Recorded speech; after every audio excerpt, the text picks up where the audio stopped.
Question right here.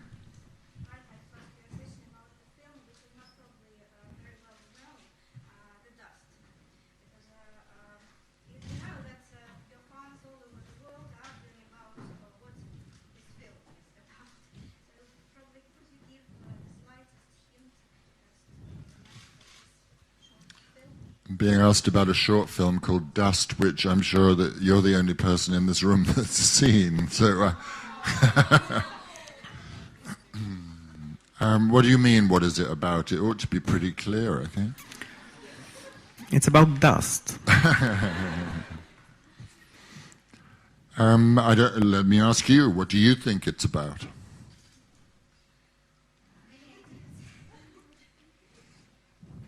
Well, it's I'm a great admirer of ambiguity in films, and hopefully it tests the audience's responses. They think it's going one way, and then it's going another. So I think in many ways the writer wants to tell you things are not always what they seem to be. Lady in the middle.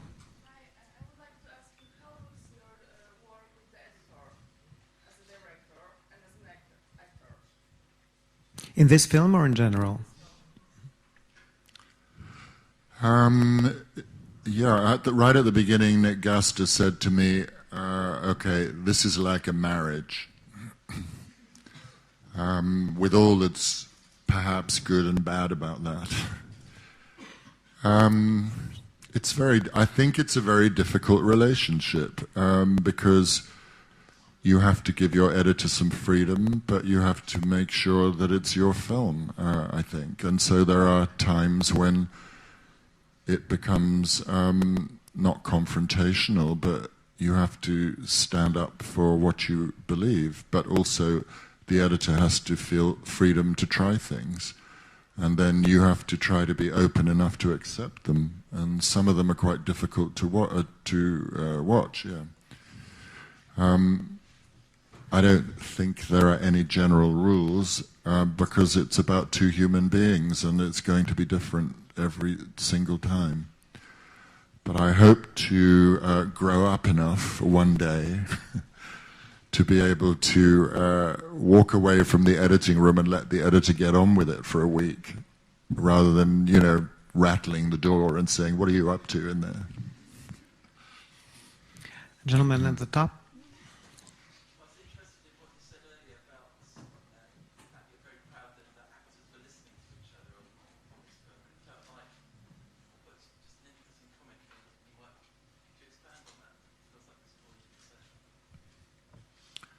Well, I think that, a lot of the time, acting, in my experience, can be actors taking it in turns to speak. Here's my bit, and now when you've finished talking, I'll do my bit again. I think that there, I could point to moments in the editing experience where the power of Kate's listening is so strong that you want to keep the camera on the person listening, because part of the story is watching somebody grow and change, and you only get to understand that by watching her hear other people speak. So I suppose I would always define acting actually as active listening. You only speak because of what you've just heard somebody say. So what you say as an actor has to be because you have to speak. If it's the result of you having stood in front of your mirror and rehearsed it perfectly, then it's not going to have any drive to it. There won't be any thought behind it. It'll be a collection of this is how I act, or this is what I thought about this speech. And it's going to be slightly dead in the water. If you get people to only focus on what they're hearing and not what they're saying, some wonderful things happen. In that sense, how is cinema different from theater to you? Not at all. Same thing. Yes, please. Lady here. No, I would say, to answer that, actually, I think having worked on film has helped me to act on stage rather than the other way around, because I've learned to, well, the great belief of mine and other people that less is more, and that actually you can stand still on a stage and think, and it will register. Yes, please.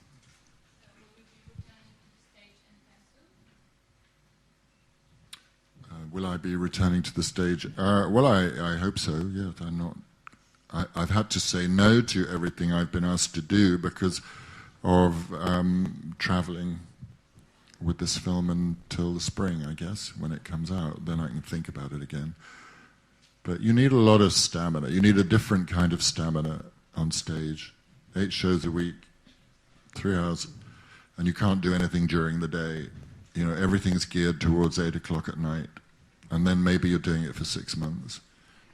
So you have to remember what your body has to go through. It's very different with film because as much as you might engage a huge emotional canvas, when they call cut and moving on, it's finished. You can let it go. It's not the same in the theatre. With several hands up, I try to give preference to those who have not yet asked a question, so that may kind of change the sequence a little bit. The lady by the wall, please. I'm curious about something about not connected with the film. Have you already seen Bıdgoще and admire it? Well, I was, Natali, she was looking after us, took us out and about this morning. That's the only time I've had.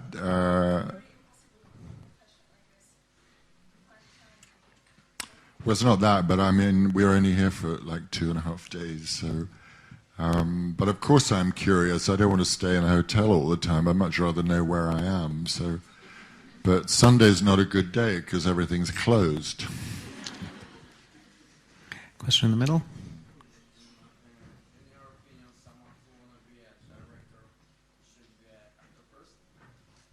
No. No, not at all. I know, I've worked with wonderful directors who would be terrible, terrible actors. Yeah, doesn't matter at all. It just so happens that there are, fortunately now, some actors who are also directing. The interesting thing is that somehow or other in America, they allow them to act, write, produce, direct. Doesn't matter. And somehow or other in Europe, people say, so you're doing this now, and you're not doing that. And so I say, good for America to get rid of the dividing lines. Gentlemen... But no, you don't have to go and act. Gentleman to my left. May I shake your hands and grasp your great movie personally?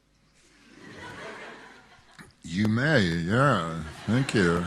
Let's wait with it, or else we will have everyone else thinking the same idea. So, a little later, we'll try to facilitate that. Yes?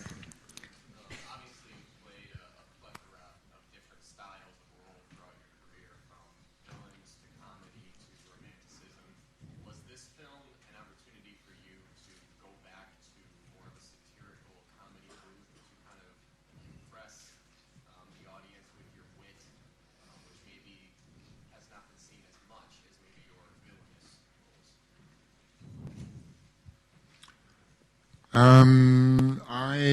I'm not going to give you examples, but I hope that I think humor is there to be found in almost every part you play. I was saying to when I played Hamlet, I got a lot of laughs. It's not impossible, and that's not to just kind of find gags. The comedy, people laughing because they recognize something about a human being, or they laugh in sympathy, or unnameable reasons why people laugh, are gold dust, I think. So it's not like I think, oh, this is a funny role. I think they're all pretty funny. If you're a human being, you're potentially hilarious. Some actors just have a certain list of roles that they want to play sooner or later during their lifetimes, be it, you know, Hamlet, Macbeth, King Lear a little later on. Do you have any such roles that you are just dying to play that you haven't had an opportunity yet to play? I think the list has got rather short now.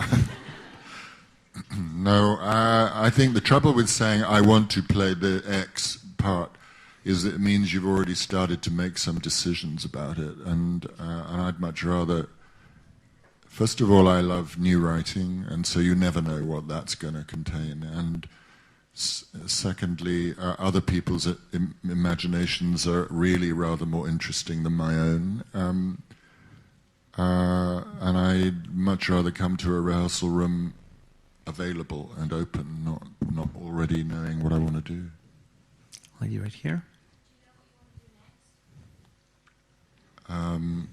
Not act and not direct. To see the city of Bydgoszcz, no doubt. For quite a while. Yeah. Near the top, the gentleman there, yes. Yes, you.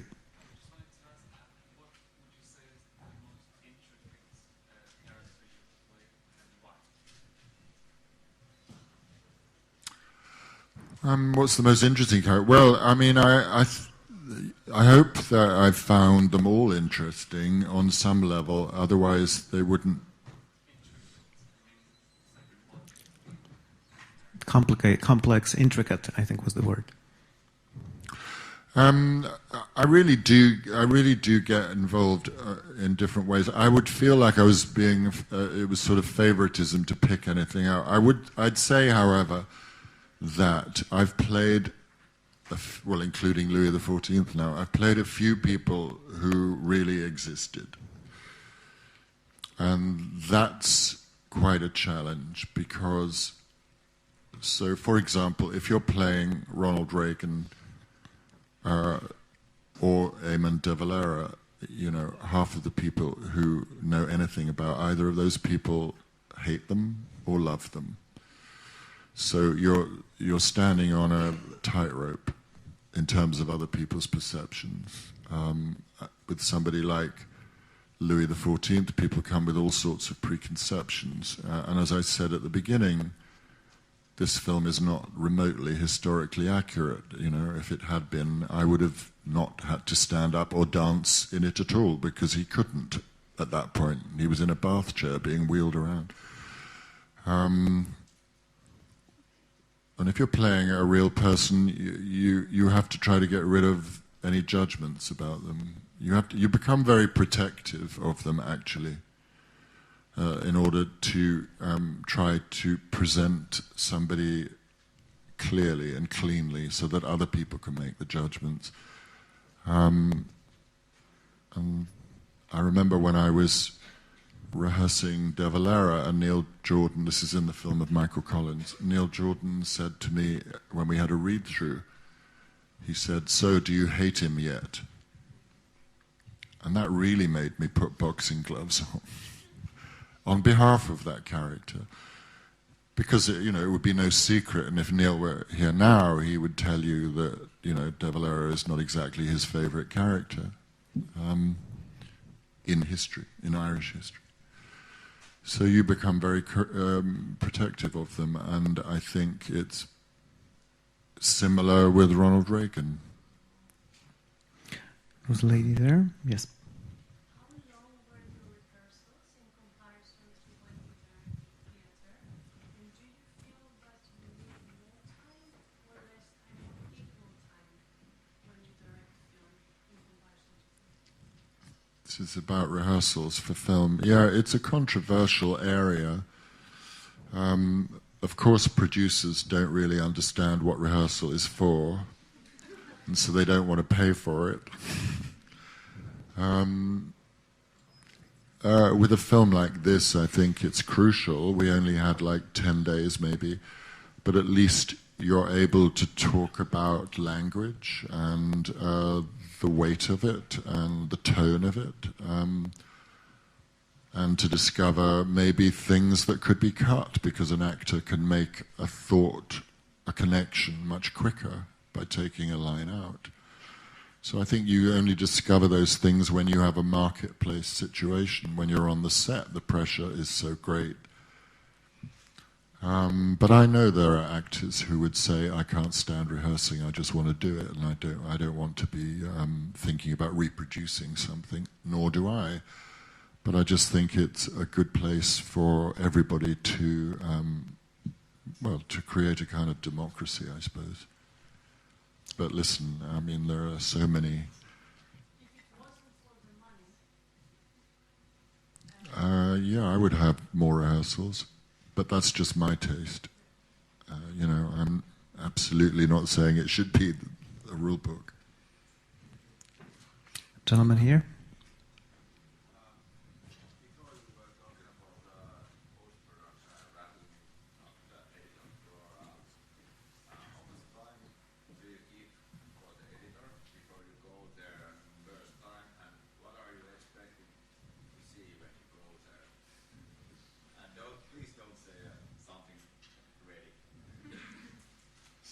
Please don't say what?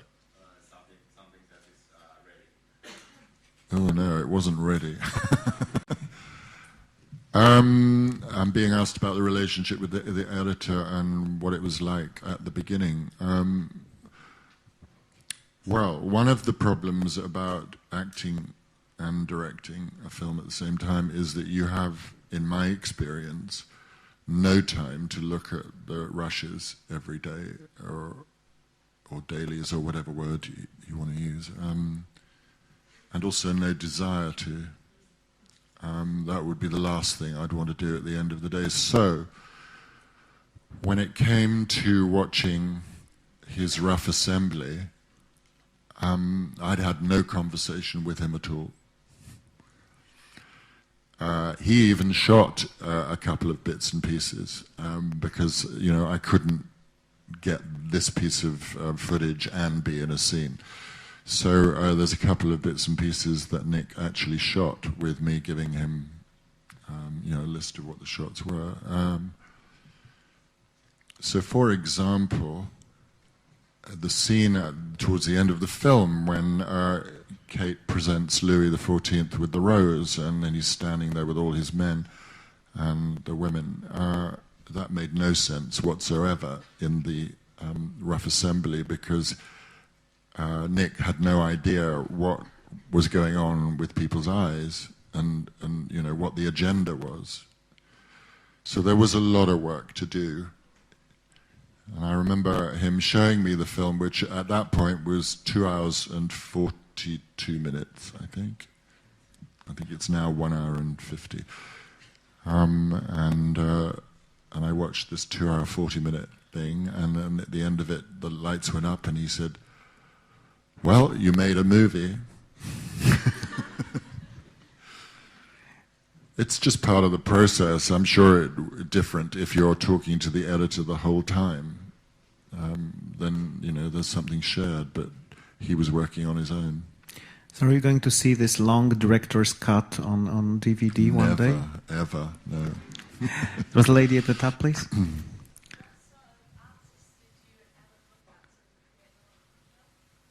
I couldn't hear that. Could you stand up and speak a little louder, please?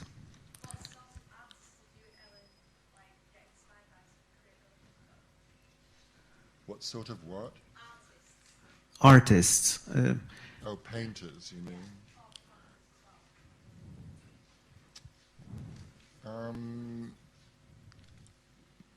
I don't know what Kate looked at. I mean, I was looking at all sorts of visual reference. It wasn't particularly painters. It was interiors, and the design office was like a museum of information and visual reference. But also, it was a case of we were using English interiors, and then working out they were 17th century French, either actual interiors that had been brought over, or they were, being adapted by James, the production designer. There wasn't much of a trip to the museum of paintings, really. It was a big field of reference. Question there on the stairway.